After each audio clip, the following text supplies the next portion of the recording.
सीबीबीकल arts classes में आप सभी का स्वागत है।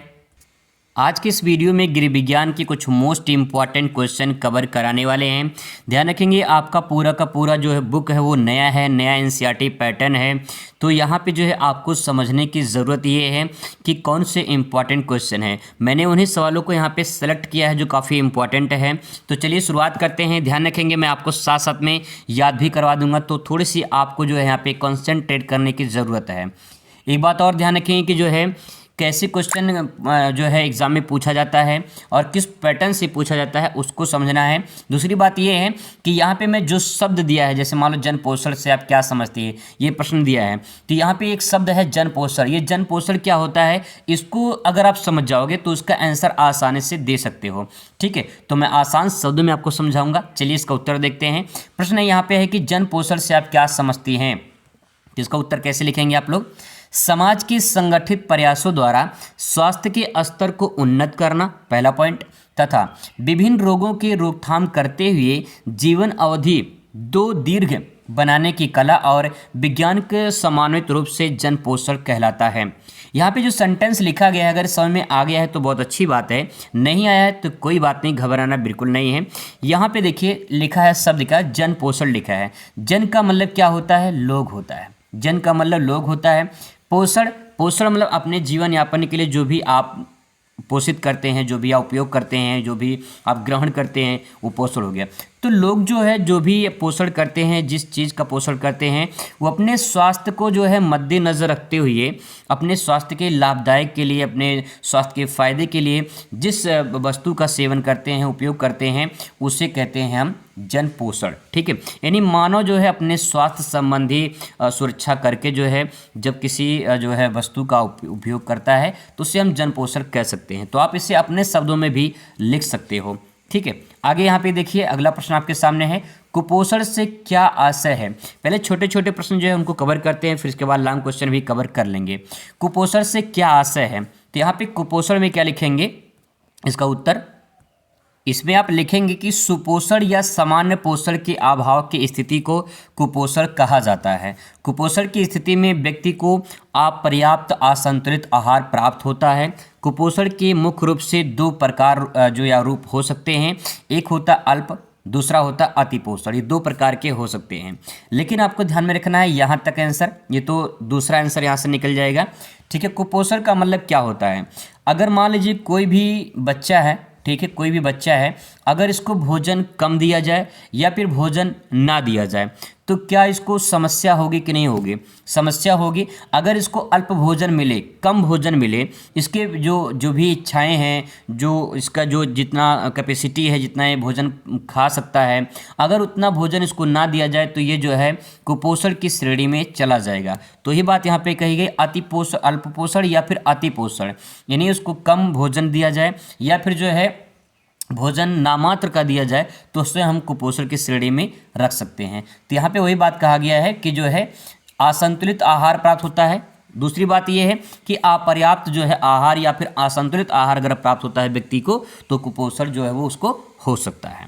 ठीक है, आगे देखिए अगला प्रश्न आपके सामने यहाँ पे है, हमारे देश में कुपोषण के मुख्य कारण क्या हैं।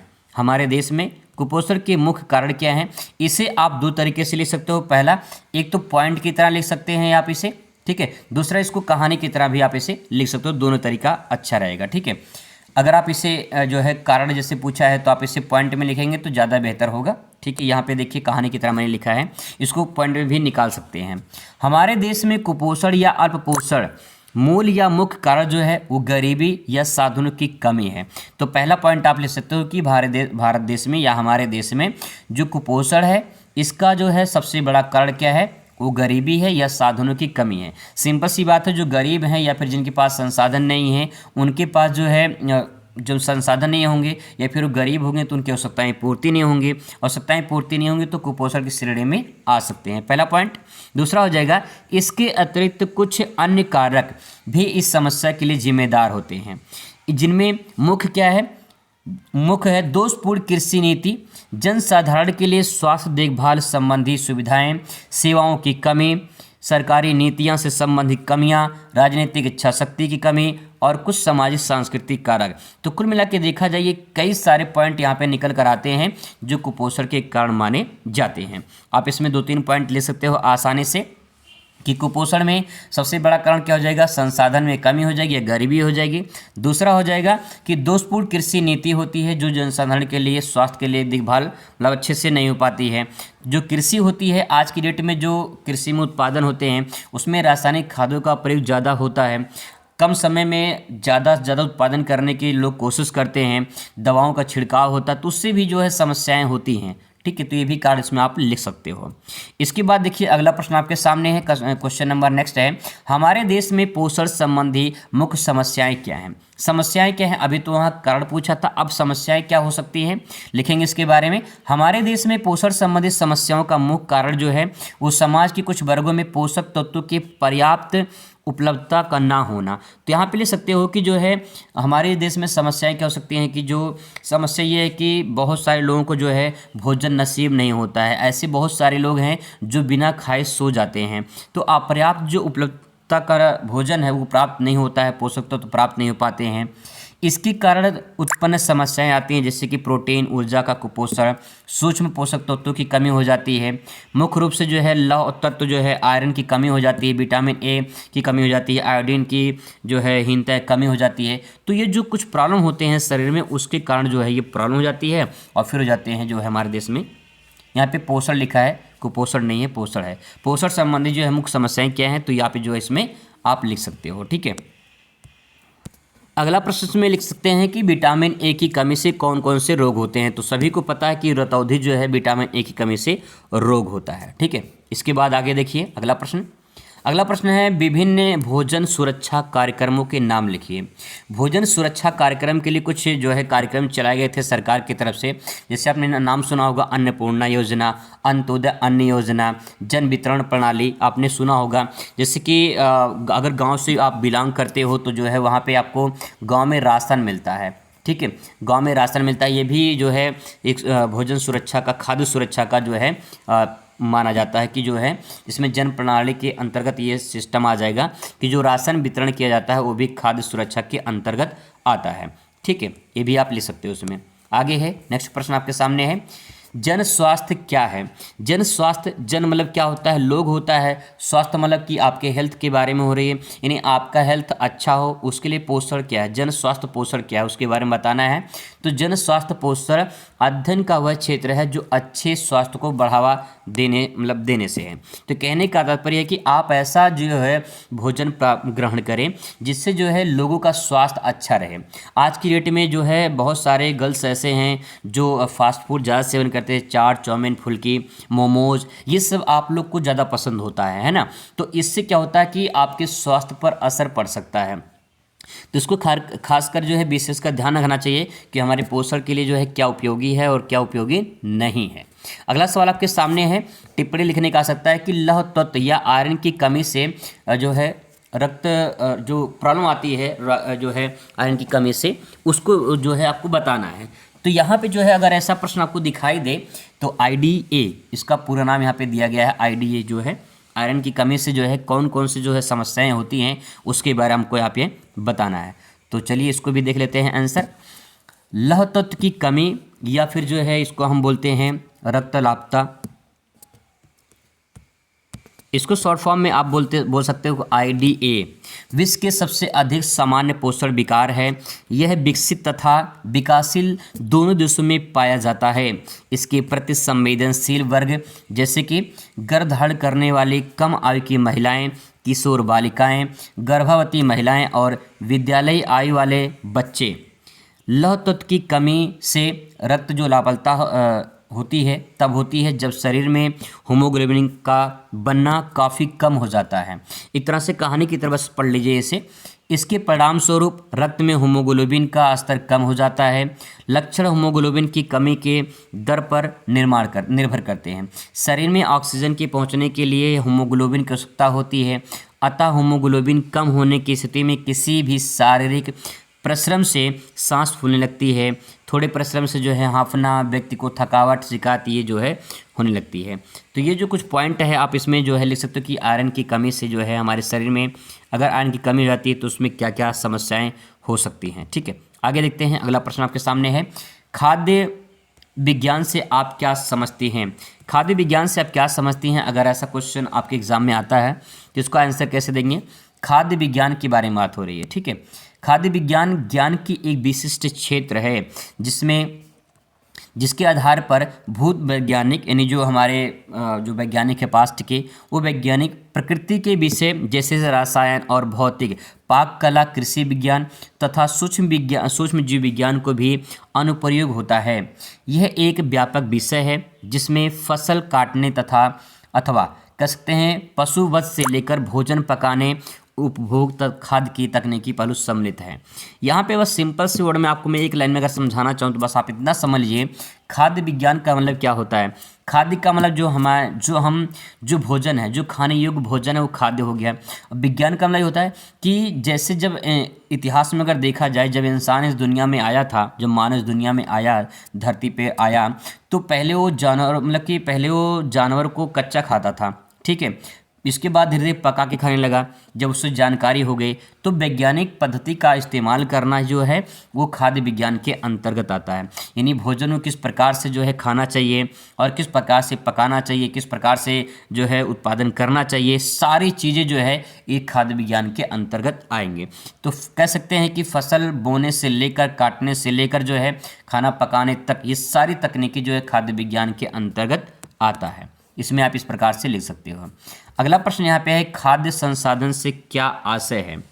खाद्य संसाधन की बात हो रही है। अभी हम लोग खाद्य विज्ञान के बारे में समझे हैं, अब खाद्य संसाधन क्या है? खाद्य संसाधन अपने आप में विधियाँ, दो बार लिख गया यहाँ पे, विधियाँ तथा कुछ तकनीकी के समूह जिसके द्वारा कच्ची खाद्य सामग्री तैयार या फिर आधे तैयार उत्पाद से बदल देता है। खाद्य संसाधन के लिए पौधों अथवा जंतु से प्राप्त उत्तम गुणवत्ता वाली कच्ची खाद्य सामग्री की आवश्यकता होती है, जिससे आकर्षण, विपणन या फिर विपणन का मतलब होता है मार्केटिंग, बाजार, विपणन योग्य, समान रूप से लंबी अवधि तक सही बने रहने वाले खाद्य उत्पादों में बदल जाता है।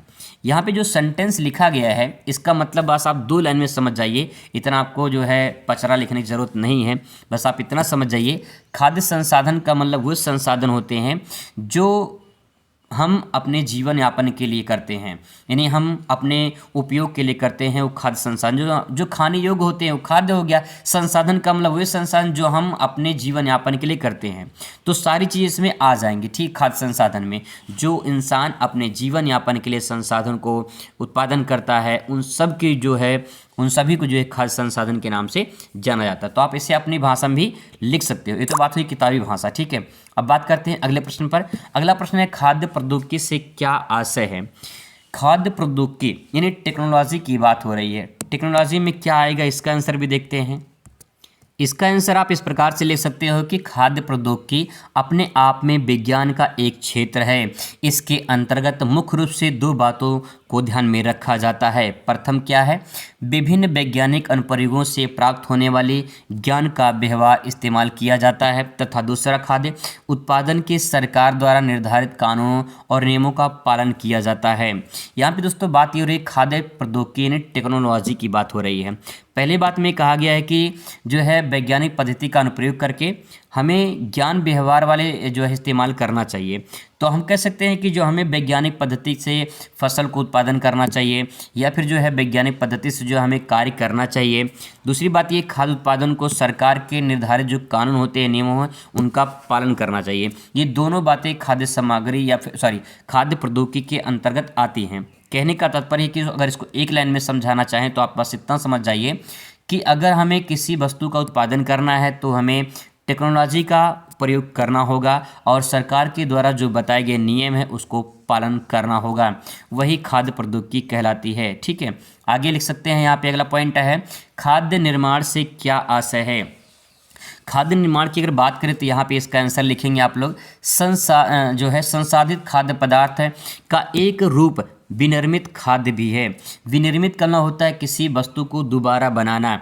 जैसे मान लेते हैं आप जो है, जैसे मान लीजिए मिट्टी है, ठीक है, इस मिट्टी से अगर जो है ईंट बना दिया जाए, मिट्टी से अगर ईंट बना दिया जाए तो मिट्टी से जब ईंट बनेगा तो उस वस्तु का विनिर्मित हो जाएगा, मतलब मिट्टी से ईंट बना है, ठीक है। तो यहाँ विनिर्मित खाद्य का मतलब क्या हो जाएगा, किसी वस्तु को दोबारा किसी दूसरी उपयोगी वस्तु में बना देना, उसे कहते हैं विनिर्मित खाद्य। फॉर एग्जाम्पल जैसे मान लीजिए दूध है, ठीक है, दूध से पनीर बना दिया जाए, अगर दूध से पनीर बना दिया जाएगा तो ये विनिर्मित खाद्य हो जाएगा, क्योंकि दूध से पनीर बनाना दूसरे में निर्मित करना हो गया, ठीक है। आगे देखिए, विनिर्मित उत्पादों में कच्ची खाद्य सामग्री के मूल गुण काफ़ी हद तक समाप्त हो जाते हैं। वही बात यहाँ पे कही गई है, जैसे दूध है, दूध से अगर जो है जब पनीर बनाया जाएगा तो उसके जो जो पहली वाली पार्ट है यानी दूध जो है वो समाप्त हो जाएगा, अब बन जाएगा पनीर, ठीक है। तो यहाँ पे ध्यान में वही बात रखना है कि पहली जो कच्ची सामग्री है उसका जो मूल रूप होता है वो काफ़ी हद तक समाप्त हो जाता है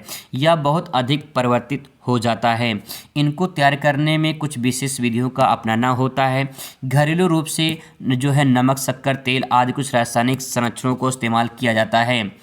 विनिर्मित खाद्य में कुछ समान उदाहरण हैं, जैसे कि अचार है, जैम, मुरब्बा, शरबत, पापड़, ये जो है इसके अंतर्गत आते हैं। खाद्य विनिर्माण का मतलब वही होता है कि हम किसी खाद्य पदार्थ को किसी दूसरे वस्तु में बदल दें तो खाद्य निर्माण के नाम से जाना जाता है।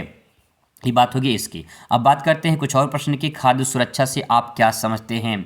देखिए, खाद्य सुरक्षा की बात हो रही है, यानी हमें जो खाने वाले पदार्थ होते हैं उनकी सुरक्षा करनी है, सेफ्टी करनी है। मैं आपको एक एग्जांपल के माध्यम से समझाऊं। जैसे मान लीजिए आपने खाना बनाया, ठीक है, रात में आपने खाना बनाया और खाना बच गया, तो आप खाना जब बच जाएगा तो उसे क्या करेंगे, आप उसे फ्रिज में रख देंगे, ठीक है, फ्रिज में रख देंगे। इसके बाद जो है सुबह उसको जो है आप दोबारा सेवन कर सकते हो। लेकिन अगर खाना को जो है ऐसे खुले में छोड़ दिया जाए या फिर खाना को ऐसे जो है कहीं पे रख दिया जाए तो हो सकता है कि उसकी सुरक्षा ना किया जा सके। तो इसीलिए जो है जो खाने हैं, जो खाद्य पदार्थ हैं, उनका सुरक्षा करना, किसी प्रकार से सुरक्षा करना, वो खाद्य सुरक्षा के अंतर्गत आता है। तो लिख सकते हैं इसमें खाद्य सुरक्षा से आशय कि यह आश्वासन है कि अपने इच्छित उपयोग के अनुसार भोजन अपने मानव अपने उपयोग के लिए उपलब्ध है। सुरक्षित खाद्य पदार्थ इसको जो है उसको इस्तेमाल करने वाले किसी भी प्रकार के नुकसान नहीं पहुंचाता है। खाद्य सुरक्षा की अवधारणा से समझने में दो कारक हैं, अर्थात जो है यहाँ पे बताया गया है, एक तो है आपका अविषुलता और जो है खाद्य संकट।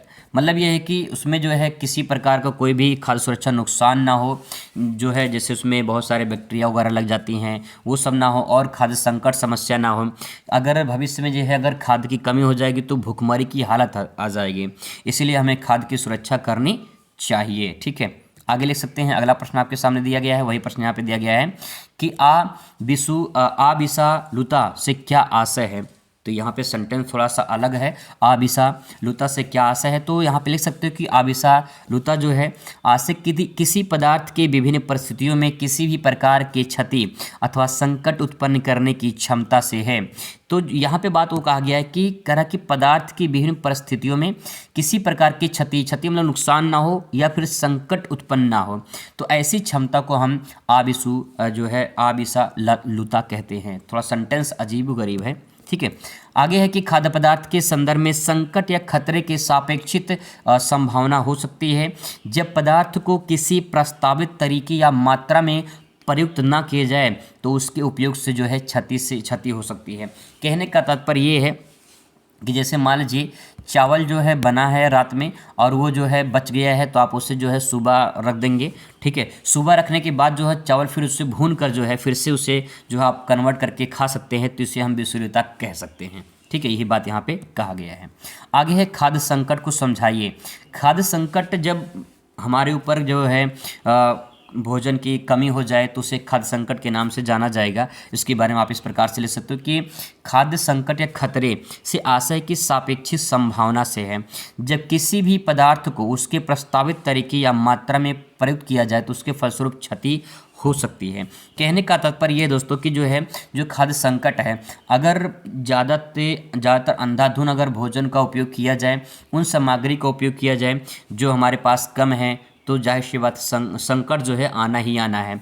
ठीक है, फॉर एग्जांपल अगर बात करें, मान लीजिए कि आपके पास जो है 10 किलो चावल है। ठीक है, 10 किलो चावल है। अगर 10 किलो चावल जो है आप 2 दिन में ख़त्म कर देंगे तो आने वाले दिनों में आपके पास खाद्य की संकट होगी कि नहीं होगी? बिल्कुल होगी। तो इसे हम खाद्य संकट के नाम से जाना जा मतलब कह सकते हैं इसको। अगला प्रश्न यहाँ पे ये है कि खाद्य पदार्थों के संदर्भ में संदूषण से क्या आशय है? संदूषण से क्या आशय है खाद्य संदर्भ में देखा जाए तो देखिए, खाद्य पदार्थों के संदर्भ में संदूषण से आशय उस प्रक्रिया से है जिसके अंतर्गत किसी खाद्य पदार्थ में संसाधन अथवा भंडारण के समय उससे पहले या उसके बाद कोई हानिकारक अखाद्य या आपत्तिजनक पदार्थ का समावेश हो जाता है। यहाँ पे दोस्तों जो सेंटेंस लिखा गया है उसको समझने की ज़रूरत ये है, ये कहना चाह रहे हैं कि जो खाद्य पदार्थ होते हैं, खाद्य पदार्थ में संसाधन अथवा भंडारण के समय उससे पहले या उसके बाद कोई हानिकारक अखाद्य पदार्थ, अखाद्य मतलब जो खाने योग्य ना हो वो अखाद्य पदार्थ होता है, या फिर आपत्तिजनक पदार्थ, आपत्तिजनक पदार्थ का समावेश हो जाता है।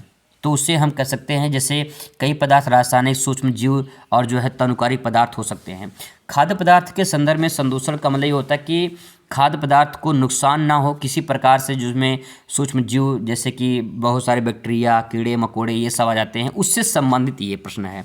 ठीक है, तो खाद्य सुरक्षा को जो है यानी खाद्य पदार्थों किस प्रकार से जो है उसकी सुरक्षा किया जाए उससे संबंधित है, और उसमें कोई प्रकार की बैक्टीरिया, जीवाणु वगैरह, कीड़े मकोड़े ना लगे, उससे संबंधित ये प्रश्न का उत्तर आप यहाँ पे लिख सकते हो। आगे देखिए प्रश्न आपके सामने यहाँ पे खाद्य मानक को परिभाषित कीजिए। खाद्य मानक क्या है, इसको परिभाषित करना है।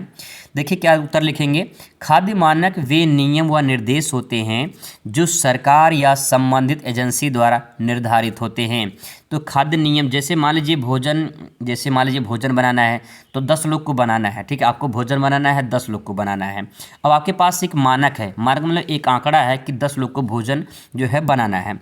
तो 10 लोग का भोजन के लिए जो है एक यहाँ पे नियम बन गया है कि हमको 10 लोग का भोजन बनाना है। तो एक मानक हो गया, एक आंकड़ा हमारे पास मिल गया। वही चीज़ कहा गया है कि खाद्य जो है मानक एक नियम होता है, निर्देश होता है जो सरकार के संबंधित एजेंसी द्वारा निर्धारित होते हैं, जिनका पालन या खाद्य उत्पादन, संसाधन तथा भंडार करने वाली सभी इकाइयों को करना अनिवार्य होता है ताकि खाद्य पदार्थों की गुणवत्ता और सुनिश्चित किया जा सके। एक वैधानिक या कानूनी बाध्यता होती है। कहने का तात्पर्य यह है, जैसे राशन मिलता है ना, राशन मिलता है तो राशन जो है मान लो एक व्यक्ति को 5 किलो मिलता है तो एक मानक हो गया कि आपको 5 किलो ही मिलेगा, 10 किलो नहीं मिलेगा, एक व्यक्ति को 5 किलो ही मिलेगा। तो एक मानक हो गया, एक मानक तय किया गया सरकार की तरफ से ताकि जो है कोई दिक्कत समस्या ना हो और खाद्य की सुरक्षा किया जा सके। आगे लिख सकते हैं। अगला प्रश्न यहाँ पे है, अगला प्रश्न आपसे पूछा जा सकता है कि विश्व व्यापार संगठन WTO किस प्रकार को जो है व्यापार को बढ़ावा देता है। तो विश्व व्यापार संगठन की बात हो रही है। ठीक है, इसकी स्थापना 1995 में हुई थी। अगर आपसे स्थापना पूछ ली, ध्यान रखना, 1995 में इसकी स्थापना की गई थी। और जो है इसके बारे में लिख सकते हैं कि विश्व व्यापार संगठन एक अंतर्राष्ट्रीय संस्था है। ठीक है, विश्व की बात हो रही है, विश्व का मतलब अंतर्राष्ट्रीय संस्था है जिसके पटल पर विभिन्न देश के व्यापारिक समझौते पर हस्ताक्षर करते हैं। इस समझौते के अंतर्गत उन सभी देशों को अंतर्राष्ट्रीय बाजार में अपने उत्पाद को बेचने का मौका मिलता है। मैं फॉर एग्जांपल आपको समझाने की कोशिश करता हूँ। जैसे मान लीजिए आप कोई सामान बेचना चाहते हो। ठीक है, आप कोई सामान बेचना चाहते हो, मान लीजिए अपना सामान जो है आप जापान को बेचना चाहते हैं। ठीक है, जापान को बेचना चाहते हैं तो जापान को बेचने के लिए आपको सबसे पहले WTO यानी विश्व व्यापार संगठन से अनुमति लेनी होगी, तब जाके उस सामान को आप बेच सकते हैं। जब अपने सामान को किसी दूसरे देश में बेचना होता है तो उसके लिए हमें विश्व व्यापार संगठन की अनुमति लेनी होती है। उससे जो है एक तरह से जो है परमिशन लेना पड़ता है, तब जाके सामान आप बेच सकते हो। वही बात यहाँ पे कहा गया है। ठीक है, आगे देखते हैं। अब आता है कुछ लघुत्तरीय प्रश्न। इन लघुत्तरीय प्रश्न को भी ध्यान से समझने की कोशिश करते हैं। देखिए प्रश्न है, राष्ट्रीय और अंतर्राष्ट्रीय खाद्य मानकों की सूची बनाइए। राष्ट्रीय खाद्य सूची बनाना है और अंतर्राष्ट्रीय, तो यहाँ पे मानक सूची बना लेते हैं। फटाफट इसको भी देख लेते हैं आंसर। राष्ट्रीय मानक में क्या लिखेंगे, वे मानक जो राष्ट्रीय मानक संगठन द्वारा निर्धारित किए जाते हैं राष्ट्रीय मानक कहलाते हैं। ये मानक देश के सभी खाद्य पदार्थों संबंधी इकाइयों के लिए एक समान रहते हैं। राष्ट्रीय मानक का मतलब ये होता है कि किसी एक देश में जो मानक तय करते हैं कि आपको जो है अपने सामान को या फिर अपने खाद्य पदार्थों को कितनी मात्रा में उत्पादन करनी है और कितनी मात्रा में जो है बाज़ार में बेचना है, उन सब के लिए जो है एक मानक तय होता है और वो एक देश के द्वारा होता है, तो उसे कहते हैं राष्ट्रीय मानक। अगर किसी जो है दूसरे देश में करना हो तो अंतर्राष्ट्रीय हो जाएगा। वे मानक जो अंतर्राष्ट्रीय मानवीकरण संगठन के द्वारा होता है, जैसे यहाँ पे दिया गया है कि कोडेक्स एलिमेंट्रियस कमीशन, ये बात कही गई है द्वारा निर्धारित होता है। अगर आपको सेंटेंस याद नहीं होता तो कोई बात नहीं है कि आपको जो है दिक्कत होती है। अंतर्राष्ट्रीय मानक कहलाते हैं। कहने का तात्पर्य है कि जब आप कोई भी अपना सामान दूसरे देश में बेचना चाहते हैं तो हमें जो है एक देश से दूसरे देश में परमिशन लेना होता है, और वो जो परमिशन होता है वो अंतर्राष्ट्रीय मानक होता है, क्योंकि हर देश का जो है मानक जो होता है, यानी आंकड़े जो होते हैं वो अलग अलग होते हैं। मानक कह सकते हैं, नियम कह सकते हैं, या फिर कानून कह सकते हैं, ठीक है, वो मानक के अंतर्गत आते हैं। तो ये सब बात जो आप इसमें लिख सकते हो, ठीक है। आगे देखिए, आगे लिखना है टिप्पणी विश्व व्यापार संगठन पर। इंपॉर्टेंट प्रश्न है, ध्यान रखेंगे। ये आपसे पूछा जा सकता है कि विश्व व्यापार संगठन पर टिप्पणी लिखिए। मैंने अभी आपको बताया था कि विश्व व्यापार संगठन की स्थापना 1995 में हुई थी, तो ध्यान रखेंगे विश्व व्यापार संगठन की स्थापना 1 जनवरी 1995 में हुई थी, और इसका जो मुख्यालय है, ठीक है, इसका मुख्यालय जो है ये पड़ता है जिनेवा में। कहाँ पड़ता है? जिनेवा में। ये जिनेवा जो है ये स्विट्ज़रलैंड, यूरोप का एक देश है स्विट्ज़रलैंड की जो है एक शहर है जिनेवा, वहाँ में पड़ता है इसका मुख्यालय। बहुविकल्पी में पूछा जा सकता है, इसलिए मैंने आपको बता दिया है। अब इसके बारे में थोड़ा सा डिटेल में और समझने की ज़रूरत है कि विश्व व्यापार संगठन क्या है। यह एक अंतर्राष्ट्रीय संगठन है या संस्था है जो विश्व व्यापार के लिए नियम बनाता है। विश्व व्यापार संगठन का मुख्य उद्देश्य क्या है? पहला उद्देश्य लिखेंगे कि अंतर्राष्ट्रीय व्यापार संबंधी समझौते को लागू करता है।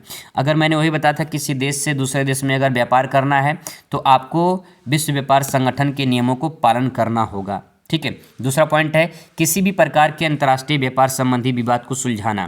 जैसे मान लीजिए भारत का व्यापार चाइना से हो रहा है, चीन से हो रहा है, ठीक है, तो भारत और चीन के बीच में व्यापार हो रहा है। अगर व्यापार के बीच में कोई विवाद उत्पन्न होता है तो उसका निपटारा जो है WTO यानी विश्व व्यापार संगठन करता है, ठीक है। आगे है सदस्य देशों को व्यापार नीति के विभिन्न मुद्दों को संबंध में सहायता करना।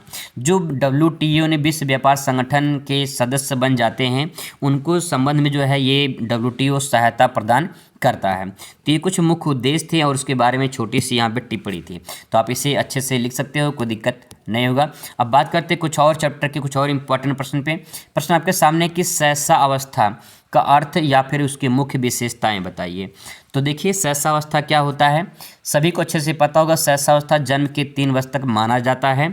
इस अवस्था में बच्चा अपने आवश्यकताओं की पूर्ति के लिए पूरी तरह से अपने माता पिता पर निर्भर रहता है, खासकर अपने माता पर निर्भर रहता है, क्योंकि जब उसको कोई दिक्कत होती है तो अपने माता जब रोने लगता है तो फिर माता उसको दूध पिलाती है तो वो चुप हो जाता है। तो कहने का तात्पर्य है कि माँ जो है वो माँ पे सबसे ज़्यादा निर्भर रहता है बच्चा। वैसे परिवार के अन्य सदस्य भी शिशु की सहायता करते हैं, परंतु शिशु सबसे अधिक अपने माता के साथ प्रसन्न रहता है तथा अपने आप को सुरक्षित महसूस करता है। सिंपल वर्ड है, आसानी से इसको लिख सकते हैं। आप जानते भी इसके बारे में होंगे कि सहसावस्था क्या होती है, उसकी विशेषताएँ भी आप यहाँ पे लिख सकते हो, ठीक है।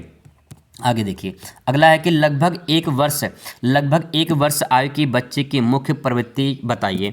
अगर 1 वर्ष का बच्चा है तो उसकी जो है प्रवृत्ति नहीं, वो क्या कर सकता है, 1 वर्ष का बच्चा क्या सोच सकता है, क्या कर सकता है, क्या उसके दिमाग में चल रहा होगा, वो बताना है।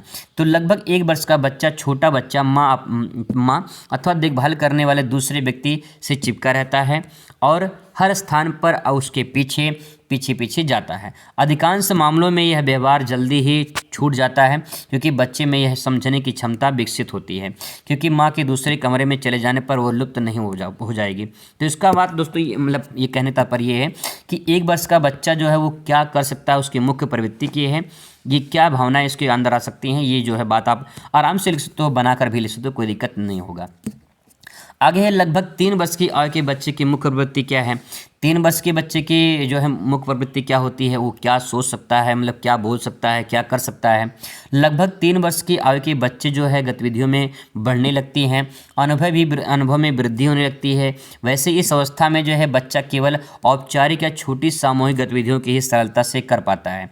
इसके अतिरिक्त इस अवस्था में बच्चा परिवार तथा अन्य परिजनों के अतिरिक्त अन्य व्यक्ति को मिलजुल भी बढ़ाने लगता है। तो जो 3 साल का बच्चा होता है ये तो बोलने लगता है, फिर खड़ा होकर चलने लगता है, ठीक है, और जो है वो अपने परिवार के सदस्यों को पहचानने लगता है। ये सारी बातें जो आप इसमें लिख सकते हो, ठीक है। आगे है प्रारंभिक बाल्यावस्था देखभाल और शिक्षा के मूल उद्देश्य क्या हैं। तो प्रारंभिक जो है बाल्यावस्था देखभाल शिक्षा के मूल उद्देश्य क्या है, इसके बारे में थोड़ा सा लिखेंगे। पहला पॉइंट, बच्चों का समग्र विकास जिससे कि वो अपनी क्षमता में पहचान सके, पहला पॉइंट हो जाएगा। दूसरा है विद्यालय के लिए तैयार होना। तीसरा है महिलाओं और बच्चों के लिए सहायक स्वयं प्रदान करना।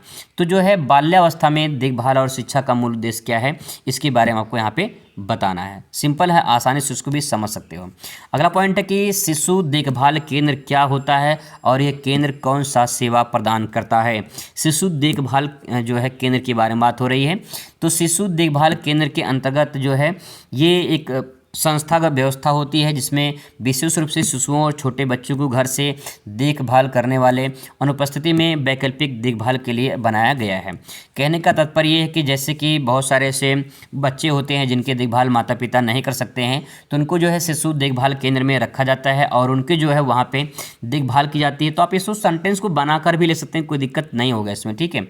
आंगनबाड़ी के विषय में क्या जानते हैं, बहुत सारी आंगनबाड़ी महिलाएं होती हैं गांव में, तो आप जानते होंगे उनके बारे में। क्या लिख सकते हैं, भारत सरकार ने छोटे बच्चों के लिए विद्यालय पूर्व अवस्था में बच्चों की शिक्षा के लिए जो व्यवस्था की है उसे संगठन को आंगनबाड़ी कहा जाता है।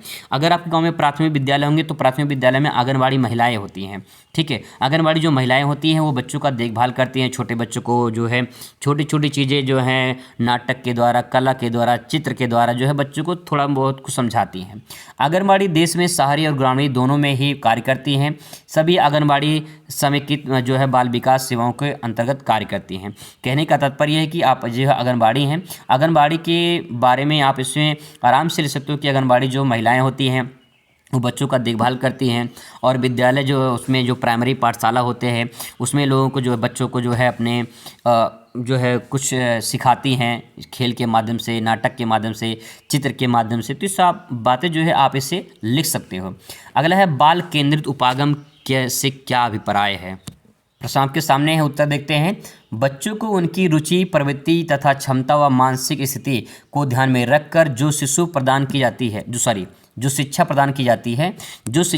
की जाती है उसे बाल केंद्रित शिक्षा की संज्ञा दी जाती है। तो बाल केंद्रित संज्ञा या उपागम का मतलब ये होता है कि बच्चों को जिसमें रुचि हो उसके अनुसार उसको ऐसी शिक्षा प्रदान की जाए तो उसे बाल शिक्षा या फिर बाल केंद्रित उपागम के नाम से जाना जाता है। इस प्रकार की शिक्षा के अंतर्गत व्यक्तिगत शिक्षा का महत्व, दिनचर्या की कठिनाई को दूर करते हुए बाल केंद्रित विभिन्न प्रक्रियाओं को आगे बढ़ाया जा सकता है। कहने का तात्पर्य यह है कि बाल केंद्रित उपागम का मतलब ये है कि जो बच्चा होता है वो उसका ध्यान किधर होता है, वो किस में रुचि रखता है, उसके रुचि के अनुसार, उसकी क्षमता के अनुसार, उसकी मानसिक स्थिति के अनुसार उसको वो चीज़ सिखाया जाता है। तो ये हो गया बाल केंद्रित उपागम, ठीक है। आगे देखिए, अगला है कि टिप्पणी लिखिए किस पर। यहाँ पे अस्थाई शिशु केंद्र, अस्थाई शिशु जो केंद्र होते हैं उसके बारे में जो है यहाँ पे टिप्पणी लिखना है। तो चलिए टिप्पणी भी लिखते हैं। इसमें टिप्पणी में लिखेंगे कि वर्तमान काल में छोटे बच्चों की उचित देखभाल के लिए सरकार, स्वयंसेवी संस्था एवं निजी व्यवसाय करने वाले व्यक्तियों को क्रेंच अथवा शिशु केंद्र चलाए जा रहे हैं। शिशु केंद्र ऐसी संस्था है जहां माता पिता अपने बच्चों को निश्चित होकर सुबह से लेकर शाम तक के लिए छोड़ सकते हैं। यहाँ बच्चे की देखभाल प्रशिक्षित व्यक्तियों द्वारा उपयुक्त वातावरण में की जाती है। यह शिशु को पोषक पूरक आहार, स्वच्छ वातावरण में खेल, मनोरंजक सुविधा उपलब्ध कराई जाती है। इस प्रकार के देखभाल केंद्र नगरों में, विशेष रूप से बड़े नगरों में अधिक पाए जाते हैं। तो अस्थायी स्वास्थ्य केंद्र का मतलब ये होता है कि बहुत सारे माता पिता होते हैं आज के डेट में बहुत बिजी होते हैं, क्योंकि दोनों लोग अगर जॉब करते हैं तो बच्चों को देखभाल नहीं कर पाते हैं। इसीलिए जो अपने बच्चों को किसी भी ऐसे जो है संस्था में डाल देते हैं जहाँ पे सुबह से लेकर शाम तक रहते हैं बच्चे, और फिर शाम को जब वो अपने माता पिता उनके आ जाते हैं तो बच्चों घर पे लेकर चले जाते हैं। तो कुछ ऐसे अस्थाई जो है शिशु केंद्र होते हैं जहाँ बच्चों को देखभाल कराई जाती है। सरकार के द्वारा भी स्वयं से जो है संस्था होती हैं और कुछ होते हैं प्राइवेट भी होते हैं। अगला प्रश्न है, परिवार से क्या आशय है? परिवार किसे कहते हैं? सभी जानते हैं, बहुत अच्छे तरीके से जानते हैं परिवार मतलब क्या होता है। परिवार समाज की मूलभूत इकाई है। इसका मुख्य कार्य अपने सदस्यों की आवश्यकताओं को समझना, ध्यान देना और पूरा करना है। परिवार के सदस्यों में माता पिता, पति पत्नी यानी कह सकते हैं, और उनके विभिन्न आयु के बच्चे होते हैं। दादा दादी, नाना नानी आदि शामिल होते हैं। लेकिन नाना नानी ये शामिल नहीं होते हैं। इसमें आप कह सकते हो कि इसमें माँ बाप होते हैं, ठीक है, माँ और बाप होते हैं। और उसके बाद जो है जो इनके बच्चे होते हैं, अविवाहित बच्चे, ये सब पूरा मिलकर परिवार कहलाते हैं, ठीक है। अपनी भाषा में आप लिख सकते हो कि माँ बाप या फिर उनके अविवाहित बच्चे का जो समूह होता है उसे परिवार कहा जाता है, ठीक है। आगे देखिए, अगला प्रश्न आपके सामने है कि संवेदनशील युवाओं को कौन कौन से मुख्य वर्ग होते हैं? संवेदनशील जो युवा होते हैं उनके कौन कौन से वर्ग होते हैं उसके बारे में बताना है। तो देखिए, युवाओं के विभिन्न वर्गों को अधिक संवेदनशील माना गया है। जैसे के तौर पे कह सकते हैं, पहला ग्रामीण और जनजातीय युवा, दूसरा है कि विद्यालय छोड़ चुके युवा, दूसरा पॉइंट है किशोर, विशेष रूप से किशोरियाँ, और चौथा है अपंगता से ग्रस्त युवा, तथा पाँचवा है विशेष कठिन स्थितियों वाले युवा। तो ये कुछ संवेदनशील युवा होते हैं जो मुख्य रूप से इन वर्गों में पाए जाते हैं। जैसे कि जो विद्यालय छोड़ चुके युवा होते हैं वो संवेदनशील की श्रेणी में आते हैं। अपंग यानी जो विकलांग वगैरह होते हैं वो आते हैं। कठिन परिस्थितियों में जो अपने जीवन यापन करते हैं वो आते हैं। और किशोर, विशेष रूप से जो किशोरियाँ होती है वो संवेदनशील के श्रेणी में आते हैं। तो आप इसे आसानी से ऐसे लिख सकते हो। अगला प्रश्न है कि जो है किशोरों को कौन कौन सी स्थितियां तनावग्रस्त करती है? जो किशोर होते हैं कौन कौन सी स्थिति आती है जो उनको तनावग्रस्त हो जाते हैं? तो पहला पॉइंट लिखेंगे, तीव्र गति से हो रहे शारीरिक और लैंगिक परिवर्तन। ये जो है काफ़ी समस्या उत्पन्न करती है लोगों को। तीव्र गति से शरीर में जो परिवर्तन हो रहे हैं उसके कारण भविष्य की चिंता, बहुत लोग को भविष्य की चिंता हो रही है। आपको भी चिंता हो रही है, यार पेपर कैसा होगा, कितना परसेंट आएगा, फेल होंगे, पास होंगे, क्या होगा बोर्ड के पेपर में, चिंता बनी रहती है। तो उससे तनावग्रस्त आप होते हैं कि नहीं होते? बिल्कुल होते हैं। अगला है विषम लिंगियों से मतभेद तथा साथियों का दबाव जैसी स्थितियां आती हैं, किशोर को तनावग्रस्त करती हैं। ये जो मोहब्बत वाला, प्यार वाला जो बात होता है ना, ये भी जो है तनावग्रस्त होता है। जब मिलन होता है, ठीक है, जब मिलन होता है तो अच्छा लगता है, लेकिन जब टूटता है ना, जब टूटता है दिल, जब टूटता है तो उस टाइम पे दुख होता है, फिर लोग तनावग्रस्त हो जाते हैं। तो ये भी पॉइंट आप इसमें ऐड कर सकते हो कि मोहब्बत भी जो है, प्रेम जो है, इसको भी जो है कहीं न कहीं तनावग्रस्त उत्पन्न करती है। अगला पॉइंट है यहाँ पे लघु उत्तरीय, बच्चे क्यों संवेदनशील होते हैं? पॉइंट बहुत अच्छा है, संवेदनशील क्यों होते हैं उसके बारे में बताना है। तो देखिए, संवेदनशील क्यों होते हैं? बच्चे इसलिए संवेदनशील में आते हैं क्योंकि यह अवस्था बाल्यावस्था तीव्र विकास की अवस्था होती है। इस अवस्था में सभी क्षेत्र में विकास तीव्र गति से होता है। इस अवस्था में बच्चों को पौष्टिक भोजन, खेलकूद, मनोरंजन, स्नेह आदि की आवश्यकता होती है। उचित विकास बच्चों के मानसिक संतुष्टि प्रदान करता है। अनुचित विकास बाल्यावस्था में प्रतिकूल प्रभाव डाल सकती है। इस अवस्था में सभी बच्चे संवेदनशील होते हैं। उनका विकास उचित वातावरण, उत्तम स्वास्थ्य और पौष्टिक भोजन के साथ होना चाहिए। बच्चे संवेदनशील इसलिए होते हैं क्योंकि वो अपने जो है विकास को आगे बढ़ाते हैं, मतलब विकास का शारीरिक और मानसिक विकास होता है, और उस टाइम पे बच्चे बहुत कुछ सीखते हैं। जाहिर सी बात है, बच्चे छोटे होते हैं, संवेदनशील होते ही हैं, ठीक है, उसमें कोई बड़ी बात नहीं है। तो आप इसको अपने भाषा में लिख सकते हो कि छोटे बच्चे जो होते हैं वो संवेदनशील क्यों होते हैं। आप आराम से जो है इसके बारे में सोच के ले सकते हो कि जैसे जिस कॉलेज में पढ़ते होंगे वहाँ पे छोटे बच्चे होते हैं तो समझ जाते हो। छोटे बच्चे थोड़ा सा अगर कोई डांट देता है तो बच्चे रोने लगते हैं क्योंकि संवेदनशील होते हैं, ठीक है। आगे है टिप्पणी लिखना है भारत सरकार के जो है समेकित बाल विकास सेवाएं पर। समेकित बाल विकास सेवाएं पर टिप्पणी लिखना है, तो इसका एक हेडिंग डाल देंगे, भारत सरकार की समेकित बाल विकास सेवाएं, ICDS उसको बोलते हैं, और उसके बारे में लिखेंगे। क्या लिखेंगे? विश्व का सबसे बड़ा आरंभिक बाल्यावस्था कार्यक्रम है, जिसका उद्देश्य क्या होता है, जिसका उद्देश्य यहाँ बताया गया है। उद्देश्य देख लीजिए, समेकित तरीके से 6 वर्ष से कम आयु के बच्चों को स्वास्थ्य, पोषण, आरंभिक अधिगम शिक्षा की आवश्यकताओं को पूरा करना है ताकि उनके विकास को बढ़ावा दिया जा सके। यह कार्यक्रम माताओं के लिए स्वास्थ्य पोषण, स्वास्थ्य शिक्षा, जो है 3 से 6 वर्ष की आयु बच्चों के लिए अनौपचारिक विद्यालय पूर्व शिक्षा, 6 वर्ष से कम आयु के जो है बच्चे, सभी गर्भवती और स्तनपान कराने वाले माताओं के लिए पूरक भोजन, वृद्धि की निगरानी तथा मूलभूत जो है स्वास्थ्य देखरेख सेवाएं, जैसे 6 वर्ष के कम आयु के बच्चों के लिए टीकाकरण। ये सारी बातें जो है आप इसमें लिख सकते हो, पूरी कहानी की तरह यहाँ पे बताया गया है। आप इसे पॉइंट में भी ले सकते हो एक एक करके जो है, अगर आप समझ जाओगे। दूसरी बात ये है कि जो है इसको आप जो है कहानी की तरह भाई लिख सकते हो। तो यहाँ पे जो बात कही गई है कि पॉइंट आप यहाँ से निकाल सकते हो, बहुत अच्छे तरीके से समझ सकते हो। इस कार्यक्रम में वर्तमान में लगभग 41 करोड़ बच्चे लाभान्वित हो रहे हैं। ये सेवाएं आंगनबाड़ी नामक देखरेख केंद्र पर समेकित रूप से दी जाती है। तो यहाँ पे जो बात कही गई है कि जो है यहाँ पे भारत सरकार के समेकित बाल विकास सेवाएं के रूप में जो आंगनबाड़ी महिलाएं होती हैं वो किस प्रकार से बच्चों को देखरेख करती हैं, वो सारी बातें जो है इसमें बताया गया है। तो आप टिप्पणी लिखना है, कहानी की तरह लिख सकते हैं। अगर इसमें कुछ और पूछता तो आप इसे जो है अपने पॉइंट में जो है इसे बना सकते हैं। ठीक है, आगे देखिए, युवा वर्ग क्यों संवेदनशील होते हैं। तो बात कह रही है यहाँ पे बच्चे क्यों संवेदनशील होते हैं, उसके बारे में हम चर्चा कर चुके हैं। अब सवाल है कि युवा वर्ग क्यों संवेदनशील होते हैं। देखिए, युवा वर्ग का विशेष रूप से संवेदनशील माना जाता है। जब वह प्रश्न उठता है तो उसके कारण क्या है, समान रूप से तीव्र शारीरिक विकास परिवर्तन होता है। इन्हीं शारीरिक और मानसिक विकास में जो परिवर्तन होता है, उन परिवर्तनों के कारण उनके अंदर बहुत सारे बदलाव होते हैं और उन बदलाव के कारण ही जो है युवा वर्ग संवेदनशील माने जाते हैं। ठीक है, आगे नेक्स्ट प्रश्न है, युवाओं के लिए किस प्रकार कार्यक्रम उपयुक्त होते हैं।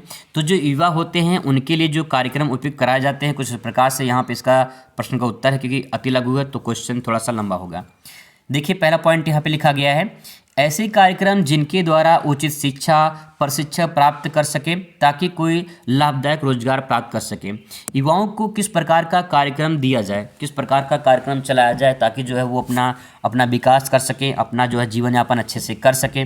तो पहला पॉइंट ये है, आप पढ़ाई क्यों कर रहे हैं। अगर मैं आपसे पूछूँ आप पढ़ाई क्यों कर रहे हो, तो आप यही कहोगे कि जो है आपके जीवन में कुछ बनना चाहते हैं। ठीक है, तो अगर आप अपने जीवन में कुछ आप बनना चाहते हैं, उसके लिए आप पढ़ाई कर रहे हैं, तो ये जो है यहाँ पॉइंट आप ऐड कर सकते हो। ठीक है, दूसरा पॉइंट यहाँ पे लिखेंगे, ऐसे कार्यक्रम जो उन्हें व्यक्तिगत विकास एवं प्रगति के लिए उचित अवसर उपलब्ध कराए।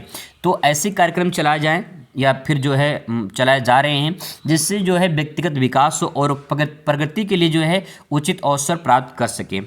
दूसरा पॉइंट यहाँ पे अगला पॉइंट लिखेंगे, ऐसे कार्यक्रम जिनके कारण उन्हें स्वच्छ वातावरण और मूलभूत स्वास्थ्य संबंधित सेवाएं प्राप्त हों। हमेशा लोग यही चाहते हैं कि उनका जीवन जो है वो स्वस्थ रहे और जो है स्वच्छ वातावरण में वो अपना जीवन यापन व्यतीत करें, लेकिन ऐसा हो नहीं पाता है, बहुत सारी समस्याएं हो जाती हैं।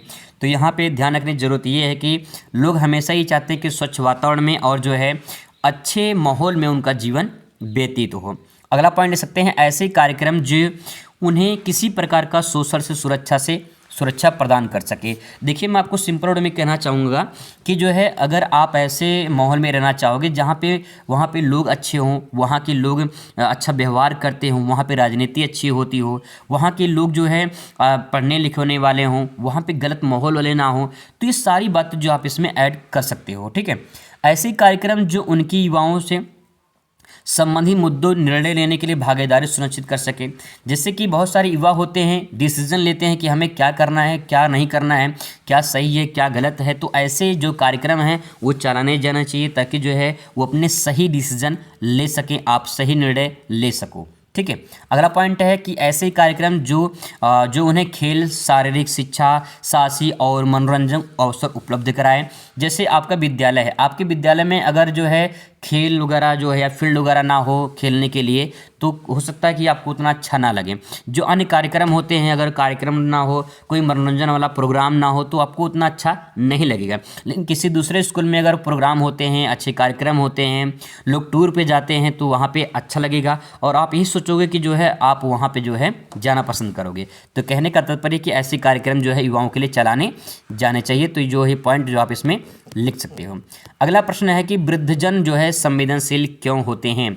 अब वृद्धजन की बात करें, जो बुजुर्ग लोग होते हैं वो संवेदनशील होते हैं, वो भी क्यों होते हैं। इसका उत्तर लिखेंगे, छोटा सा हेडिंग डालेंगे कि वृद्धजन के संवेदनशील के कारणों के निम्नलिखित जो है रूप हो सकते हैं। तो आप जो है इसके बारे में लिखेंगे। पहला पॉइंट कि वृद्धावस्था में स्वास्थ्य संबंधी कारण होते हैं। सभी जानते हैं, जो लोग जो आपके घर में बहुत सारे ऐसे लोग होंगे जो है बुजुर्ग होंगे, तो यहाँ पे लिखा गया कि वृद्धजन में स्वास्थ्य संबंधी कारण होते हैं। तो यहाँ पे शारीरिक शक्तियों और रचनात्मक प्रतिक्रियाओं से कमी होने के कारण वृद्ध व्यक्तियों की रोगी से लड़ने की शक्ति जो है कम हो जाती है। आप जानते होंगे कि आपके घर में दादा दादी होंगे तो उनको जो है जैसे जैसे उम्र बढ़ती चली जाती है, रोग अगर हो जाता है तो उससे लड़ने की क्षमता जो है कम हो जाती है। ठीक है। दूसरा पॉइंट है, आयु में वृद्धि के साथ साथ वृद्धजन निम्नलिखित समस्या से भी जूझना पड़ता है, जैसे कि दृष्टि कमजोर हो जाती है, आंख जो होती है कमज़ोर हो जाती है, मोतियाबिंद हो जाता है, आंखों से संबंधित परेशानियां हो जाती हैं, कम सुनाई देने लगता है, बहरापन कभी कभी हो जाता है, आपने बहुत सारे लोगों को देखा होगा, जोड़ों में दर्द शुरू हो जाता है, गांठिया जैसे चलने फिरने में प्रॉब्लम हो जाती है, ये सारे जो है समस्या आ जाती है। इसीलिए वृद्ध जो है संवेदनशील होते हैं, अपनी देखभाल जो है अच्छे तरीके से नहीं कर पाते हैं। ठीक है, तो ये भी समस्या इसमें आ जाती है, तो ये पॉइंट आप इसमें ऐड कर सकते हो। ठीक है, अगला प्रश्न आपके सामने है कि रचनात्मक डिजाइन से क्या आशय है। रचनात्मक डिजाइन क्या होता है, आइए इसको समझते हैं। संरचना से क्या आशय है, सॉरी यहाँ पे संरचनात्मक डिजाइन लिखा गया है, तो संरचना से क्या आशय, पहले ये समझ लीजिए। संरचना से आशय वस्तु का रूप, उसकी बनावट से है। ठीक है, यानी संरचना का मतलब क्या होता है, बनावट। आप कोई भी अगर डिजाइन बनाते हैं, कोई भी कला बनाते हैं, तो उसकी जो है संरचना आपने कैसे किया है, कैसे बनाया है, वो जो है बनावट या संरचना कहलाती है। वस्त्रों के संदर्भ में संरचनात्मक डिजाइन का आशय है वस्त्रों में विद्यमान जो है रेखा, धागों की बुनाई, उसके प्रकार जो है, उसमें रंग मिलान एक जो है मूल जो है संसाधन माना जाता है। संरचनात्मक डिजाइन का मतलब ये हो जाएगा कि जैसे कि बहुत सारे लोग जो है कपड़े पे डिज़ाइन बनाते हैं, बहुत सारी चीज़ें बनाते हैं, तो जो डिज़ाइन बनाई गई है वो किस प्रकार से बनाई गई है, वो कला जो है वो सबसे बड़ी इम्पोर्टेंट होती है। किस प्रकार से उसको जो है बुनाई करना है, किस प्रकार से कौन से कलर कहाँ मैच करने हैं, रंगों का मिलान कहाँ करना है, ये जो डिज़ाइन कहलाती है संरचनात्मक डिज़ाइन के अंतर्गत आता है। ठीक है, अगला प्रश्न है यहाँ पे, डिजाइन की मूल तत्व कौन कौन से होते हैं। मैंने हर क्वेश्चन जो है हर चैप्टर से लिया है ताकि जो है सारे चैप्टर आपके कवर हो जाए और जो है आप अच्छे नंबर से पास हो जाएं। ठीक है, ध्यान रखेंगे क्वेश्चन जो है थोड़ा समझने की ज़रूरत है और उसको बाद जो उसको बनाकर अपने शब्दों में आप लिख सकते हो। डिजाइन के जो मूल तत्व हैं वो कौन कौन से हैं, रंग और सिद्धांत, ये दो पॉइंट हैं डिजाइन में, एक तो रंग होता है, एक सिद्धांत होता है। इनके बारे में समझते हैं। रंग एक ऐसा तत्व है जो डिजाइन की आकर्षक बढ़ाता है। सिंपल सी बात ये है, जैसे मान लो मैं आपको यहाँ पे छोटा सा एक जो है डिज़ाइन बना के दिखाता हूँ। डिजाइन का मतलब एक तरह से जो है कला मान लेते हैं। जैसे मान लीजिए ये कला हो गया, यहाँ पे मान लो कोई रंग भर देते हैं। ठीक है, एक रंग तो ये हो गया, ठीक है, दूसरा रंग ये हो गया, तीसरा जो रंग भर देते हैं यहीं पे, और चौथा जो रंग भर देते हैं यहीं पे, पांचवा रंग भर देते हैं यहीं पे। इस प्रकार से जो रंग भरा गया है, अब ये जो रंग भरा गया है इसके आधार पे आपको अंदाज़ा लग जाएगा कि किस प्रकार से जो है ये रंग अच्छा लग रहा है। ठीक है, तो यहाँ पे बात ये कही जा रही है कि जो ये कलर भरा गया है, ये कलर भरने में कला है, कौन सा कलर कहाँ भरनी है, जो है किस प्रकार से भरनी है। जैसा कलर भरेंगे वैसा ही जो है आपका जो आकर्षक है वो निकल कर सामने आएगा। ठीक है, यानी आगे आप यहाँ पे लिख सकते हो कि जो है रंगों को प्रकाश के किसी वस्तु के पृष्ठ से टकराकर परावर्तन के रूप में परिभाषित किया जा सकता है। जहाँ तक डिजाइन का सिद्धांत का प्रश्न है, यह एक नियम है जो संचालन करते हैं कि किस प्रकार से श्रेष्ठ तरीके से डिजाइन के तत्वों को प्रसार जो है परस्पर मिलाया जा सके। तो यहाँ पे जो है जैसे मान लो आप जब कला बनाते हैं ना, जब आप कला बनाते हो तो कला जो है किस प्रकार से किया जाए, यानी जो रंग है वो किस प्रकार से भरा जाए। और सिद्धांत का मतलब क्या होता है कि कहाँ में बॉर्डर बनानी है, कहाँ पे कौन सा कलर कितना जो है हल्का करना है, कहाँ पे गाढ़ा करना है, ये सारे पॉइंट सिद्धांत के अंतर्गत आता है। और जो हम रंग करते हैं, कहाँ कौन सा रंग करना है, ये आपके कलर में आएगा कि आप किस प्रकार से अपने उसको निखार सकते हो, किस प्रकार से कला की तरह चमका सकते हो। ये पूरा जो है डिजाइन के मूल तत्व के अंतर्गत आते हैं। ठीक है, आगे प्रश्न देखिए। अगला प्रश्न है, रचना के आधार पर रंगों का वर्गीकरण जो है प्रस्तुत कीजिए। तो रचना के आधार पर रंगों का जो वर्गीकरण होता है कुछ इस प्रकार से होता है, प्राथमिक रंग, द्वितीय रंग। जैसे देख लीजिए आपके कला में भी काम देगा ये। प्राथमिक रंग में क्या होता है, प्राथमिक रंग किन्हीं अन्य रंगों को मिलाने से जो है नहीं बनते हैं। रंग चक्र में 3 कोनों को पीला, लाल और नीला प्राथमिक रंग के अंतर्गत आते हैं। तो पीला, लाल और नीला जो है ये प्राथमिक रंग के अंतर्गत आते हैं। द्वितीय रंग में देखिए द्वितीय रंग, जब दो प्राथमिक रंगों को समान मात्रा में मिलाया जाए तो द्वितीय रंग बनता है। रंग चक्र में नारंगी जैसे संतरा जिसे बोलते हैं, फिर इसके बाद जो है नारंगी, हरा, बैगनी, ये सब द्वितीय रंग के अंतर्गत आते हैं। लाल और पीला मिलाया जाए तो नारंगी बनता है, और पीला और नीला मिलाया जाए तो हरा बनता है, और नीला और लाल मिलाया जाए तो बैगनी बनता है। ये जो काफ़ी इंपॉर्टेंट है पॉइंट यहाँ पे बनाया गया है, ठीक है, इसको ध्यान रखेंगे। आगे है मध्यम रंग। मध्यम रंग में जब एक प्राथमिक रंग उसके पास के द्वितीय रंग से मिलाया जाता है तो मध्यम रंग बनता है। मध्यम रंग में जैसे देखिए पीला और हरा मिलाया जाए, पीला और हरा तो पीला हरा बनेगा, लाल बैगनी तो लाल बैगनी बनेगा, ठीक है। इसके बाद यहाँ पे कुछ और डिजाइन दिए गए हैं, जैसे कि नीला हरा मिलाएंगे तो नीला हरा, नीला बैगनी तो नीला बैगनी, लाल नारंगी, पीला नारंगी में देखा जाए तो पीला नारंगी यहाँ पे बनेगा। अगला प्रश्न दोस्तों यहाँ पे दिया गया है कि फैशन का क्या अर्थ है। आप सभी फैशन के बारे में अच्छे से जानते हैं, इसमें कोई बड़ी बात नहीं है, तो उसमें 2 लाइन लिखेंगे फैशन में। फैशन एक शैली या शैलियाँ हैं जो किसी एक कला अवधि में सबसे अधिक प्रचलन में रहती हैं। हर समय में फ़ैशन का ज़माना चलता है, हर समय में फ़ैशन के जो है अलग अलग जो है जैसे कपड़े हैं या फिर कोई और चीज़ फ़ैशन के आते हैं। तो एक जो है कला अवधि मतलब कि एक समय होता है वो फ़ैशन का, और फिर इसके बाद गायब हो जाता है। तो जो फ़ैशन होता है वो एक निश्चित समय के लिए जो है आता है, फिर इसके बाद जो है वो प्रचलन उसकी चलती रहती है, फिर उसके बाद गायब हो जाता है, फिर एक नई फ़ैशन आती है। तो फ़ैशन में नए नए फ़ैशन आते रहते हैं। तो यहाँ पे एक शैली है, इसके बारे में आप अच्छे से लिख सकते हो। अगला है फैशन व्यापार से क्या आशय है। तो फैशन व्यापार में क्या लिखेंगे, फैशन व्यापार का अर्थ फैशन संबंधी उत्पाद की बिक्री बढ़ाने के लिए सही समय, मूल्य या फिर स्थान पर आवश्यक योजना बनाना होता है। ये सभी व्यापार योजना के अनुसार पूर्ण रूप से किए जाते हैं ताकि कार्य को सफलतापूर्वक किया जा सके। यदि योजना सुदृढ़ होती है तो परिणाम भी अच्छे जाने की या फिर अच्छे जो है होने की संभावना होती है। सिंपल सी बात, ये फैशन व्यापार का मतलब ये है, अगर आप इसे अपने शब्दों में लिखना चाहते हो तो आप ऐसे ले सकते हो, जैसे कोई फैंसी कपड़ा आया या फिर कोई फैंसी जो है कोई वस्तु आई फैंसी, तो जैसे वो आएगी तो उसका व्यापार जो है उसी टाइम पे हमें अधिक से अधिक व्यापार करना होता है। अगर उसका अधिक से अधिक व्यापार कर सके तो अधिक से अधिक लाभ भी प्राप्त होगा, और उस योजना को अधिक से अधिक लोगों तक पहुंचाना, ये सब फैशन व्यापार के अंतर्गत आता है। तो आप इसमें इस प्रकार से भी लिख सकते हो। अगला है प्रश्न कि लक्षित बाजार क्या आशय है। तो लक्षित बाजार क्या होता है। लक्षित बाजार मूल रूप से उपभोक्ताओं का एक वर्ग होता है। किसी उत्पाद को बेचने के लिए व्यापारी जिस उपभोक्ता वर्ग को चिन्हित करता है उस वर्ग को लक्षित वर्ग कहा जाता है। लक्षित बाजार का सही चुनाव उत्पाद की सफलता के लिए आवश्यक होता है। इसको अपने शब्दों में समझ लीजिए। अब बाजार, लक्षित बाजार का मतलब क्या हो गया। जैसे मान लीजिए आप गृह विज्ञान पढ़ रहे हो, ठीक है, तो गृह विज्ञान जो है ये उन लोगों को लक्ष्य किया गया है जिनका सब्जेक्ट गृह विज्ञान है, ठीक है।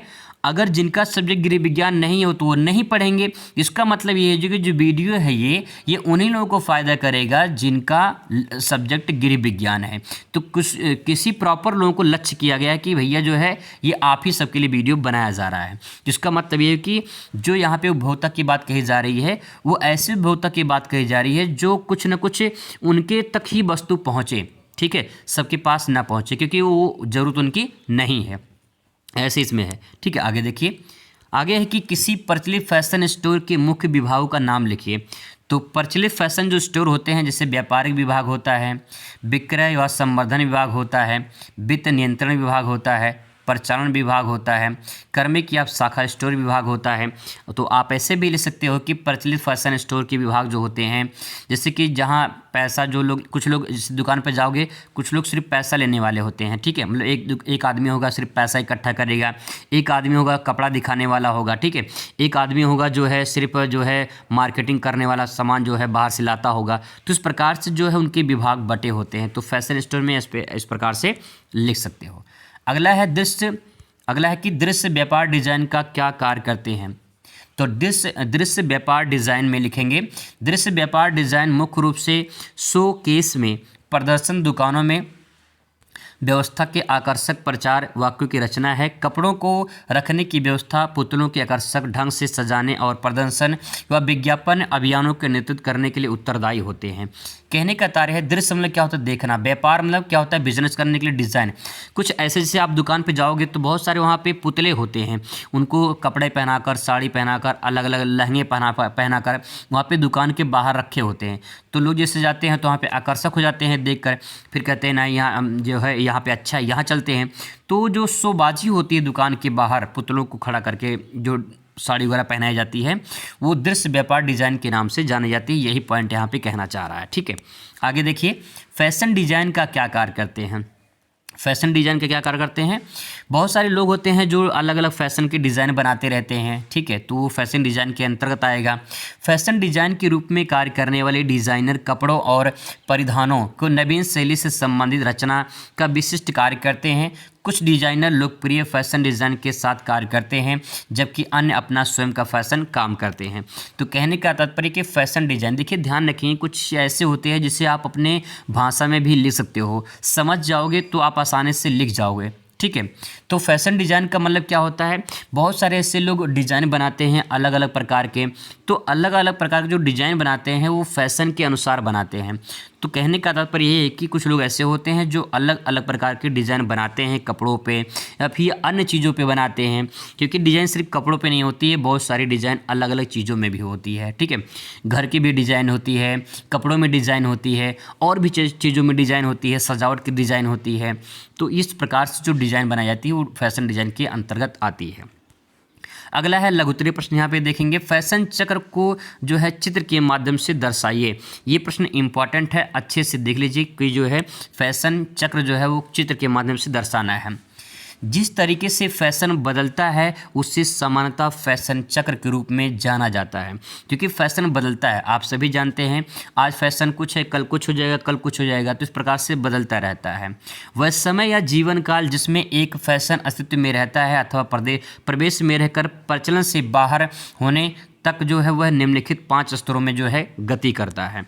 तो यहाँ पे देखिए एक छोटी सी डिज़ाइन यहाँ पे बनाई गई है, डायग्राम बनाया गया है, यहाँ पे इसको समझने की ज़रूरत है। सबसे पहले देखिए यहाँ पे आप इस प्रकार से जो है एक ग्राफ प्रकार के बना लेंगे और उसमें लिखेंगे, जैसे स्वीकृत और जो है लोकप्रियता बिक्री से नापी जाती है, पहला पॉइंट यहाँ पे लिखेंगे। इसके बाद जो है यहाँ पे नई शैली और समय के साथ जो है पुरानी शैली होता है। ठीक है, जैसे जैसे नई शैली आती है फिर समय बदलता है, फिर पुरानी शैली हो जाती है। फिर इसके बाद ये ग्राफ ऊपर उठता है फिर नीचे गिर जाता है। तो यहाँ पे देखिए पहले जब ग्राफ ऊपर उठता है तो यहाँ पे लोकप्रियता और बिक्री में वृद्धि होती है। फिर जब एक समान स्तर आता है वहाँ पे जो है फैशन थोड़ा डाउन हो जाता है, तो लोकप्रियता में जो है प्रकाश होता है, यानी लोकप्रियता जो है फिर थोड़ा कम होने लगती है, नॉर्मल हो जाती है। फिर इसके बाद जो फैशन धीरे धीरे एकदम कम होने लगता है और उसकी जो है बिक्री जो है कम हो जाती है। तो यहाँ पे लोकप्रियता और बिक्री में कमी आ जाती है। ध्यान रखेंगे, पहले एक बार जब नया फैशन आता है तो ऊपर उठता है, ठीक है, ऊपर उठता है। फिर इसके बाद एक नॉर्मल वे में जाता है, फैशन नॉर्मल हो जाता है, समान हो जाता है। फिर इसके बाद जो है एक बात जो है वो नीचे गिरने लगता है, फिर फैशन धीरे धीरे समाप्त हो जाता है। जब फैशन समाप्त हो जाएगा तो उस वस्तु की बिक्री कम हो जाएगी। ठीक है, यही इस ग्राफ का मतलब है। अब यहाँ पे देखिए वो बात जो यहाँ पे लिखा गया है उसी बात को यहाँ पे जो है आप अच्छे से यहाँ पे कर सकते हो, इससे आप लिख सकते हो, क्योंकि ये क्वेश्चन जो है काफ़ी इंपॉर्टेंट है। तो इसमें क्या लिखना है इसको एक बार फटाफट देख लीजिए। फैशन की प्रस्तुति में यानी शैली की जो प्रस्तुति है कैसे आप प्रस्तुत करेंगे। डिजाइनर अपने शोध और रचनात्मक विचारों की परिधान में ढालते हैं और जनसाधारण की नई शैली उपलब्ध कराते हैं। कहने तात्पर्य जो डिजाइनर होते हैं वो डिजाइनर नए नए जो है परिधान या फिर नए नए शोध करते हैं कि किस प्रकार से जो है कपड़े में कटिंग किया जाए, कहाँ से कहाँ कटिंग किया जाए, किस प्रकार से डिज़ाइन बनाया जाए कपड़ों में ताकि जो है मार्केट में वो नया बिके और नया लगे। तो डिजाइनर नए नए चीज़ बनाते रहते हैं और जैसे वो नया बनकर मार्केट में आता है तो उसकी जो ग्राफ होती है वो बढ़ जाती है, क्योंकि लोग पसंद करना शुरू कर देते हैं। अगर वो अच्छा होता है तो पसंद करना शुरू कर देते हैं, तो शैली जो है उसकी प्रस्तुति अच्छी होती है। उसके बाद दूसरा लिखेंगे, लोगों में लोकप्रियता में वृद्धि होती है। जब नया नया फैशन आता है, कोई भी चीज़ जो नया नया फैशन आता है तो लोग उसके प्रति आकर्षित हो जाते हैं और जो उसकी लोकप्रियता बढ़ जाती है। जो लोकप्रियता बढ़ जाती है जाहिर सी बात है वो सामान जो है ज़्यादा बिकेगा। ठीक है, आगे है लोकप्रियता में प्रकाष्ठा। लोकप्रियता में प्रकाष्ठा का मतलब जब फैशन लोकप्रियता में ऊंचाई पर होता है तो उसकी मांग इतनी अधिक हो जाती है कि बहुत से निर्माता उसकी नकल करने लगते हैं। विभिन्न मूल्य स्तरों पर उनके रूपांतरण का उत्पादन करने लगते हैं। जब फैशन जो है एक लंबे स्टोर में पहुंच जाता है, यानी लंबे छलांग मारता है, तो एक जगह पे ऐसा आता है कि उसके नकली जो है वस्तु बनना शुरू कर देते हैं। फिर इसके बाद जो है वो फैशन डाउन होने लगता है। फिर इसके बाद वो ग्राफ नीचे जाता है। वही ग्राफ जो ऊपर बनाया गया था वही ग्राफ यहाँ पे बता रहा हूँ, ठीक है।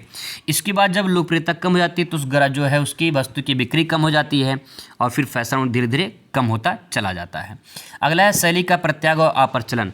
फिर शैली जो होती, जो नया डिजाइन आता है, जो वो धीरे धीरे जब कम हो जाता है, लोकप्रियता कम हो जाती है तो धीरे धीरे वो समाप्त हो जाता है। लोग उससे त्याग कर, परित्याग मतलब त्याग कर, और उसके बाद जो है नई जो है किसी दूसरे फैशन की तरफ आकर्षित हो जाते हैं। तो इस प्रकार से आप इसे आसानी से लिख सकते हो। अगला है विभिन्न व्यापारों के स्तरों का वर्णन कीजिए। तो विभिन्न व्यापार जो है उनके स्तरों का बताना है, कौन कौन से स्तर होते हैं। खुदरा संगठन व्यापारिक गतिविधियाँ, जैसे अब मैं आपको सिंपल वे में समझाऊं, जैसे आप समझ लीजिए, आप दुकान पे जाते हैं, एक दुकान पे आपको जो है फुटकर सामान मिलता है, ठीक है, फुटकर सामान मिलता है। एक दुकान पे जो आपको थोक सामान मिलता है, थोक सामान मिलता है। तो फुटकर और थोक सामान अलग अलग दुकानें हो गई। कुछ दुकान ऐसे होती है जो सिर्फ फुटकर बेचती हैं, कुछ दुकानें ऐसी होती है जो है थोक में बेचती हैं। तो यहाँ पर व्यापार के उसी प्रकार से वर्णन करना है। जैसे ये भी बेचने का एक स्तर है कि कहीं पे थोक बिकता है, कहीं पे फुटकर बिकता है। तो जो ये बेचने का स्तर है, ऐसे ही व्यापार के कितने स्तर हैं उसके बारे में बताना है। तो खुदरा संगठन व्यापारिक गतिविधियां में क्या लिखेंगे, फैशन उद्योग के भीतर यह विशिष्ट प्रबंधन प्रक्रिया है। यह व्यवसाय है जो फैशन की दुनिया का डिजाइनर के प्रदर्शन कक्ष में खुदरा दुकानों तक जो है यहाँ पे जो है और आगे ग्राहकों तक पहुँचाया जाता है। खुदरा संगठन का मतलब ये होता है कि जैसे नई फैशन आई कोई, ठीक है, कोई नई फैशन आई, उस नई फैशन को दुकान तक जो है पहुँचाना होता है, मतलब कि गांव-गांव तक पहुँचाना होता है उसे। गांव का मतलब ये हो जाएगा कि सभी लोगों तक उपलब्ध कराना, गांव से लेकर शहर तक सबके पास पहुंचाना होता है। तो यहाँ पे जो बात लिखा गया है, खुदरा संगठन का मतलब ये होता है, खुदरा संगठन का मतलब ये होता है लोगों तक नई फैशन को पहुंचाना। ये खुदरा संगठन व्यापारिक गतिविधियों का काम होता है। तो आप इस बात को इसमें ऐसे भी लिख सकते हो, ठीक है। आगे है क्रय एजेंसी की गतिविधियाँ। मैं आपको थोड़ा ही समझा रहा हूँ ताकि जो है अपनी भाषा में समझ के आप उसे अपनी भाषा में लिख सको। अगला है क्रय एजेंसी शक्तियाँ। जैसे मान लो कोई वस्तु उत्पादन हुआ, कोई नई फैशन आई, तो उसको क्रय मतलब क्या होता है, खरीदना जो है उसको नई एजेंसियाँ खरीदेंगी और ख़रीदने के बाद जो है उसको अलग अलग मार्केट में सप्लाई करेंगी। तो यही बात यहाँ पे कहा गया कि यह एजेंसी वस्तु के क्रय के लिए जो है परामर्श देती है। यानी जो एजेंसी कोई बनती है, कोई एजेंसी लेती है, और जैसे मान लो कि एक गाड़ी वाली एजेंसी है, ठीक है, एक गाड़ी वाली एजेंसी है, कोई बड़ी एजेंसी है, ये क्या करता है, कंपनी से जो है वस्तु गाड़ी को लेता है और फिर इसके बाद जो है अलग अलग शहरों में या फिर अलग अलग बाज़ारों में जो है गाड़ी वहाँ से लेकर जाते हैं लोग। और फिर इसके बाद जो है जो गाड़ी की बड़ी एजेंसी है ये लोगों को राय देती है, परामर्श देती है कि जो है गाड़ी बहुत अच्छी है, इसको खरीदना चाहिए, इसमें जो है कम तेल लगता है, बहुत दूर तक जाती है, ये सारी सुविधाएँ बताते हैं लोग उसके बारे में। तो क्रय एजेंसी एक पहले एजेंसी खरीदती है, ठीक है, और फिर इसके बाद वो एजेंसी जो है अलग अलग बाज़ारों में जो है वस्तु को बेचती है।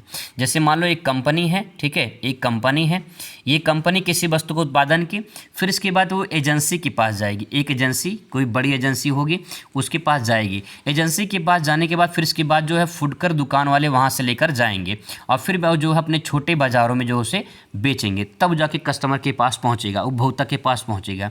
तो ये जो है पूरा नियम होता है। तो ये बात यहाँ पे कही गई क्रय एजेंसी की गतिविधियाँ क्या होती हैं, तो आप इसके बारे में लिख सकते हो। क्रय एजेंसी के माध्यम से खरीदारी निर्यातक के लिए लाभदायक रहती है क्योंकि यह लागत और जो है समय की बचत करता है। क्रय एजेंसी के उत्तरदायी विक्रेताओं की पहचान करना, मूल्य का मोल भाव करना, ये सब जो है गुणवत्ता क्रय एजेंसी के द्वारा की जाती है। अगला पॉइंट यहाँ पे लिखेंगे निर्यातक उद्यम में व्यापारियों की गतिविधियाँ। निर्यातक का मतलब क्या होता है, जो बेचने वाला है, ठीक है। उद्यम का मतलब क्या होता है, जो लाभ और हानि का जोखिम उठाता है। जैसे मान लो आप एक दुकान खोले हो, ठीक है, आप एक दुकान खोले हो और सामान को जो है आप बेच रहे हो, सामान को आप बेच रहे हो।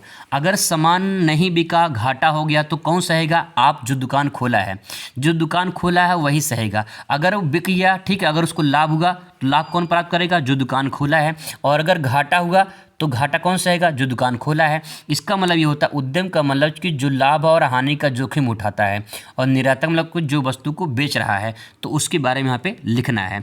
इसे समझने के लिए सबसे अच्छा ये होगा कि पहले निर्यातक उद्यम में व्यापारी की भूमिका को समझा जाए। निर्यातक उद्यम में दो प्रकार के व्यापारी होते हैं, एक क्रय एजेंट, दूसरा उत्पादक व्यापारी। दो टाइप के होते हैं। क्रय एजेंट खरीदारी और उत्पाद को बीच मध्यस्थता का कार्य करता है। उनकी जिम्मेदारी यह सुनिश्चित करना होता है कि उत्पाद का विकास खरीदने की आवश्यकता के अनुसार होना चाहिए। इस प्रकार उनकी जिम्मेदारी स्रोत ढूंढने, नमूना लेने और खरीदारी से बातचीत करने होती है। इस प्रकार उत्पादक व्यापारी उत्पादन और खरीदार व्यापारी के बीच मध्यस्थता को कार्य करते हैं। कहने का तात्पर्य यह है कि यहाँ पे दो पॉइंट है, एक क्रय एजेंट है, दूसरा उत्पादक व्यापारी है। उत्पादक व्यापारी का मतलब ये होता है कि जो वस्तु का उत्पादन कर रहा है, और क्रय एजेंट मतलब कि जो वस्तु उत्पादन किया है, और क्रय एजेंट मतलब जिससे वस्तु खरीदी जा रही है। ठीक है, जिससे वस्तु खरीदी जा रही है। अब ये खरीदेगा तो उसके बारे में बताए कि देखो वस्तु हमारा इतना अच्छा है, ये है, वो है, उसके बारे में बताएगा, उसकी जो अच्छाइयाँ वो बताएगा। फिर क्रय एजेंट जो है वो अलग अलग शहरों में, अलग अलग बाज़ारों में जाके उस वस्तु को बेचेगा। फिर इसके बाद जो वहाँ से उत्पादन मतलब वस्तु को जो है जो इनकम है वो प्राप्त होगा।